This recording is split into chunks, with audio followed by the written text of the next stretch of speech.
Siyempre,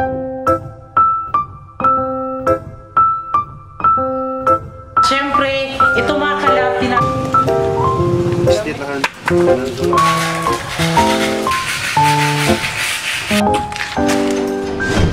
Hi mga kalab! So ayan, andito na naman po tayo sa ating bagong vlog natin na ipapakita namin sa inyo mga kalab, no? Kailangan talaga may update to. Hindi yung puro na lang, ganun-ganun salita na lang, di ba? Kaya talaga dapat may update talaga at may syempre may ipapakita kami sa inyo na motibo talaga, 'di ba? Kasi hindi naman kasi kami magkakaroon ng bahay hindi dahil sa inyo, no. Kaya talaga bawat hakbang namin sa buhay namin ni Francis, bawat mga blessing, mga achievement namin ni Francis sa buhay namin na talagang vlog talaga namin dahil isa po kayo ang rason kung bakit kami andito ngayon sa bahay namin mga kalab, no. Talagang my God, grabe, sobrang saya ko talaga mga kalab. Siyempre, yung family namin sobrang saya dahil sino ba naman mag-aakala? Diba mga, ganito lang namin kami ni Francis tapos magkakabahay na. Dahil po yun sa inyo, oy. Kaya maraming salamat to sa pag-suporta sa amin at sana hindi kayo magsawa mga kalab no na mag-suporta sa amin kasi, grabe, basta yun na yun, uy. So ngayon mga kalab ay ayan dito sa part na to ay nalagyan na po siya ng skim coat at natapos na rin po siya nasa ding paper mga kalab. Ginagano na po siya mga kalab, oh. So ang gagawin ngayon ay dito naman po sa ating kusina mga kalab, igagawa po ang pag skim coat at pagsasading paper, yun po. Yun nga lang, hanggang Biyernes lang po tayo magpapagawa po ng ating bahay serye dito. Kasi yung budget natin mga kalab, no, kaunti lang. So sana naman sa vlog na ito mga kalab, no, ay manood kayo sa ating vlog. Panoorin nyo talagang buong mga kalab kasi talagang importante talaga to para sa inyo mga kalab, no. So I hope sa vlog na ito ay manood kayo at huwag kayo mag-skip ng ads. Thank you.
mga kalab, habang nagtatrabaho po yung ating mga trabahante. So, syempre, ngayon po ay ang niluto po ni Francis ay, ano yung niluto mo, B? Bihon at may sardines na linagay ko dito. Yes, o diba? So, sa aming dalawa, si Francis talaga ang mas pinakamasarap na magluto. Siya din talaga yung nagluluto dito sa bahay namin. Kaya, siya ang tagaluto, ako ang tagakain, mga kalab. Ayan. Pero hindi ko din man masisisi kung ano bino. Nasisisi ka ba kung bakit hindi ako marunong magluto? Hindi naman kasi nasanayan ko na talaga to na kung paano magluto. Oo, kasi diba pag sa atin kasi pag mga babaihan, kahit hindi naman babaihan, talagang dapat tayo talaga yan nagluluto. Marunong naman ako magluto mga kalab. Hindi lang kagaya sa mga like lechon baboy, ganoon sa mga ginagawa din ni Francis, ayun.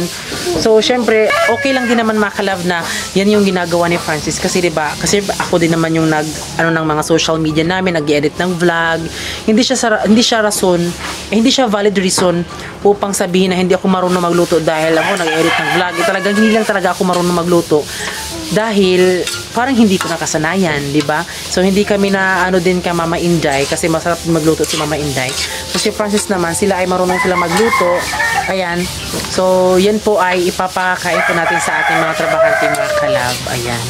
Sobrang sarap. Ano ang nilagay mo dyan, Bing? Tinapa at lagyan ng tuyo tapos mga bawang. Ayan din si Kino, ayaw nang mawalay sa sa kanyang Tito Francis. Tito Francis! Anong nagustuhan mo kay Kinby? Nagustuhan ko kay Kin ay dito dito. Kasi mabait at sobrang bait talaga makalab. Yun na. Bakit mo nasabing sobrang mabait? Kasi nakita ko talaga sa kanya makalab na kahit sino-sino mga tao ay lumalapit talaga sa kanya. Hindi siya snob, no? Hindi talaga snob at napakaganda pa. Correct, like me. Buyag! She's so beautiful, Buyag. O, diba? O, diba? Lahing Pinay lang yan. Kahit na lang. So, yung kanyang mami ay si Ate Zab. Yung ate ko po na kamukha ko. Ayan po si Yunilin. Ayan po siya. Nililiha niya po ang mga pader po upang syempre mag-plain po siya kagaya nito. Plain. Plain na din po dito mga kalab. Pwede na po siyang lagyan ng pintura. Kaya pala nung when I was high school po mga kalab, napansin ko kapag dumidikit kami sa sa pader, meron mga ganito. Kaya pala mga kalab, ginagamitan siya ng liha para mas kumintab siya, makinis. Pero hindi siya madali mga kalab kasi kailangan mo siya talagang i-plain mga kalab para mapantay, para kapag pinantiraan siya is sulit po siya at hindi naman talaga siya mabilis matanggal mga kalab kapag nilagyan po ng skim coat. So ang natira na lang din po sa aming skim coat ay ito na lang po. Siguro bibili kami mamaya.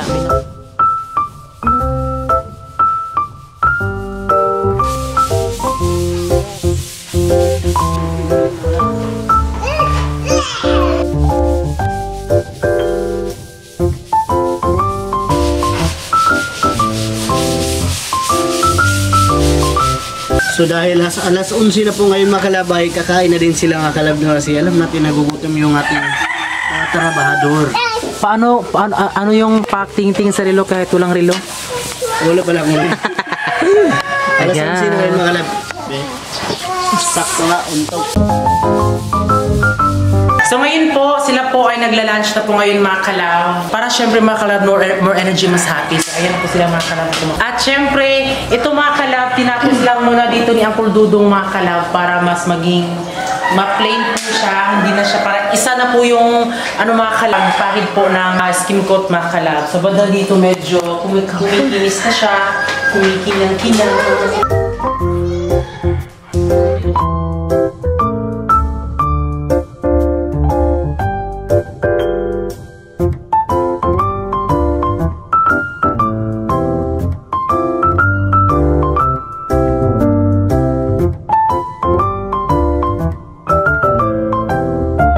So ngayon po mga kalab ay dahil tapos na silang mag-lunch, so ngayon po ay balik naman sila sa trabaho. At dahil ngayon po, naubos na po yung tatlong binili natin na skim coat mga kalab. Ayan, ito po yung binili natin na skim coat. So tatlo po.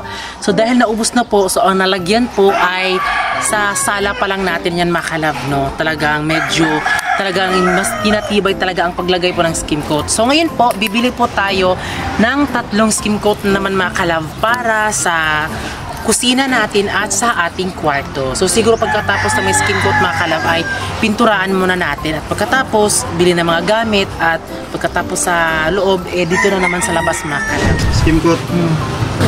Wow, fresh. Wala lagi itong lagi direct eh.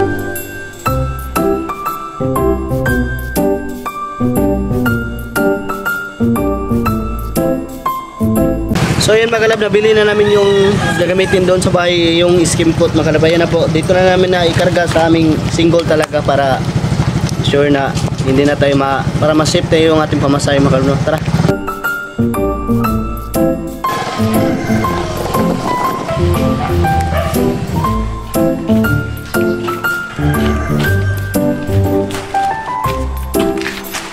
So ito na po yung ating skim coat mga kalab. So yung pagtatrabaho nila mga kalab ay tuloy-tuloy na mga kalab.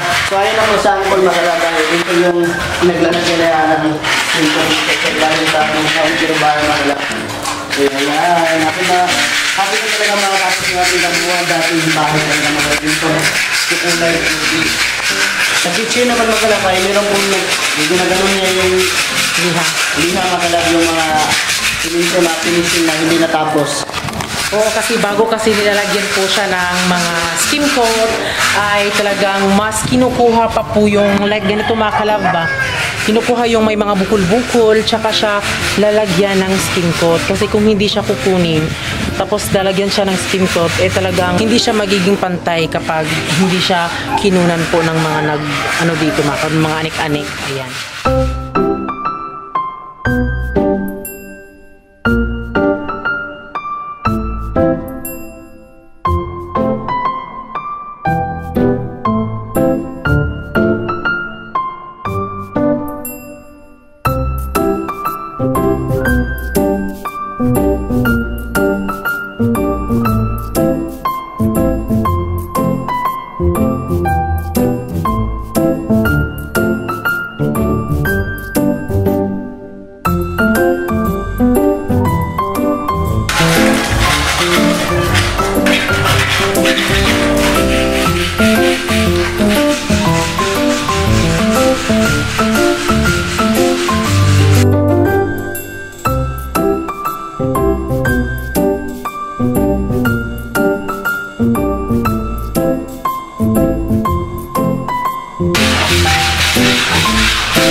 So ngayon po mga kalab, dahil hapon na, so yung mga trabahante natin mga kalab ay uuwi na po sila. Babalik ho sila next month dahil syempre sahod na natin yan. At pasalamat tayo kay Uncle Dudong mga kalab at syempre kay Suy Suy dahil talagang tinapos talaga nila ang sabad ng dito. Although dito sa part na to, hindi pa rin tinapos dahil syempre may lakad pa kasi sila. Alas 3 pa po ngayon tapos umaga lang, parang maaga lang silang natapos ngayon dahil meron din kasi silang gagawin sa barangay. Ang trabaho po dito sa bahay namin ay every Monday to Friday po kasi hanggang Saturday at Sunday ay meron pong trabaho sila Uncle Dudong sa barangay, 'di ba? So okay din naman 'yon yung sa ganun, 'di ba? At least nakikita na po natin yung buong-buo ng ating bahay na nalagyan na po ng skin coat at kulang na lang po ay sa sanding paper na po siya makalap. Ayan, sabadang dito po. Tapos na siya. Nilagyan po ng skin coat. Oh my God. God! Yes, sa Banlites hindi pa. Pero okay lang mga kalab. Ganun naman talaga may proseso. Hindi madali ang paglagay ng bahay. Pag ganun laglagay ng anik-anik mga kalab. Uy, kaya pasalamat pa rin sa inyong mga sumuporta. At hindi lang yan. Nalagay na din po pala yung ating ilaw sa taas. O, diba? Ang shallow friendly. Pero dyan sa, mga kalab, dahil I need your help din naman kasi. So, ano po ang pwedeng gawin dyan sa itaas po? Lalagyan ba siya ng chandelier or ano bang maganda yung bed nyo? Kasi diba, meron akong naisip dito sa aking isipan mga kalab. Pero syempre, kailangan nyo din naman mag-suggest para, diba, alam nyo naman, palagi akong nababash pag dito sa bahay ko. Diba? Kaya, sige, hihinga ko ng opinion nyo para din naman, kung i-bash kayo, ibabash din po yung nag-recommend. So, hindi lang ako. Dapat damay tayo. No? So, i-comment nyo dyan mga kalab. So, mamaya ay maglilinis kami. Pero, sa ngayon kasi mga kalab ay punta tayo muna doon sa Cabadbaran City para po magsindi ng kandila. Dahil fiesta po kasi doon mga kalab. At susuportaan ko po yung family ko mga kalab. Si Mama Inday at si Papa Buboy. So sila po ay grupo po ng Simpil Parak. So yan po ay mga rides at super legit. So sila po ay iniimbitahan po ni Mayor Judy Amante na sila muna yung kapartner po ng traffic enforcer dahil sa sobrang dami po talaga ng tao dyan sa Cabadbaran City kapag nag-fiesta dahil talagang bongga talaga yan. Kailangan kong i-vlog si Mama Inday at si Papa Buhay dahil sobrang proud ako at saludo po ako sa mga nagtatrabaho po ng traffic enforcer. So, one day lang naman po magiging traffic enforcer po sila Mama Inday at si Papa Buboy. So, mga grupo po yan kaso nga lang hiniwalay sila. So, si Mama Inday at si Papa ay andun sila sa may simbahan po. So, timing dahil mabilis lang po tayo makapagsindi ng kandila para magpasalamat po kay Papa God sa mga nangyayari sa ating buhay. So ngayon mga kalab ay iniwan ko muna si Francis doon habang nagtatrabaho dahil andito po ako sa Cabadbaran City dahil fiesta po. So it's February 2. So syempre sinuportaan po namin sila Mama Inday at si Papa Buboy. So sila po ay simpil mga kalab at syempre sila po ay voluntary lang po sila na kapartner po ng traffic enforcer mga kalab. Ayan po sila mga kalab. Kanina lang po lang sila mga kalab, mga ay 5 AM to 6 PM po sila. Ayan po. Oh, yummy yummy. Ayan po si Papa Buboy. Oh, nice. Pila po na. 50. Hello. Hello. Hello, Mom. Oh my God. Hello. Fish pan ako kalimango. Hello. Hi, makakang kalab. Hi mo sa vlog. Hi, vlog. Welcome to my vlog. Welcome to Cabadbaran City. Sige. Ayan, nandito kami. Support kami ila mama. Bawal na limos, bawal. Kobe, hi! Taga-suporta. Salamat! Salamat. O yan, nakaka-proud po sila Mama Inday mga kalab kasi parang nagsiservisyo talaga sila sa mga tao upang hindi po maano po yung mga traffic, ganun. So kasama po sila yung traffic enforcer at sobrang proud po ako na medyo naging traffic enforcer po sila Mama Inday at si Papa Buboy. Simpil Parak, motorista. Halina't sumabay, tayo nagsabay-sabay. Itaas ating bandera at tayo'y maglalakbay. Simpil Parak, motorista. Halina't sumabay, tayo nagsabay-sabay. Itaas ating bandera at tayo'y maglalakbay. Simpil Parak, ang grupo na solido. Lahat ay tulong-tulong para sa lahat ng tao. Magkapatid ang turingan dahil may kapakanan. Ang bawat isa sa amin may prinsipyong pinaghawakan. Nakahanda lahat, halina tayo'y bumiyahe. Lubak-lubak man ang daan, tuloy pa rin ang biyahe. May pananalig sa Diyos at bukal ang kalooban. Handang tulungan ng lahat kung sinong nangangailangan. Ito aming kupunan, handa sa lahat ng bagay. Handang tumulong ang bawat isa kahit sa anumang bagay. Lahat ay susuungin para lang na maratnan ng iba't ibang lugar na aming pinupuntahan. Kahit ito'y napakalayo ay hindi aatrasan dahil may tibay ang loob para lang mapuntahan. Kaya halina't sama-sama aking mga kapatid. Kahit mahirap ang daan, handa kami na tumawid. Simpil Parak, motorista. Halina't sumabay, tayo nagsabay-sabay. Itaas ating bandera at tayo'y maglalakbay. Simple para motorista. Halina't sumabay, tayo na't sabay-sabay, itaas ating bandera at tayo'y maglalakbay. Tulong-tulong sama-sama, yan ang laging nasa isip. Nakaalalay ang lahat dahil buo ang pag-iisip. Marami man ang sumisira, wala kaming pakialam. Ang salitang hindi mabuti pero sa amin okay lang. Basta't ang mahalaga, wala kaming inaapa. Dahil ang salitang respeto ay laging nasa isipan. Simple barak, motorista. Ang galing ni Papa Buboy. Isip at hindi ko mas manahon man ay lumipas, ito pa rin nakatayo. Ang pangalan nakaukit, dumadaloy sa ating dugo. Basta't kami magkakasama na pagkakaan sa buhay. Yung bulitan at tawanan na pagkasaya sa buhay. Kami ang magpapatunay, may prinsipyo ang lahat. Dahil sa aming tupunan, lahat kami matatapat. Basta't laging tandaan, kung ano man tayo ngayon, sana'y walang magbago at patuloy tayong bumabangon. Simple para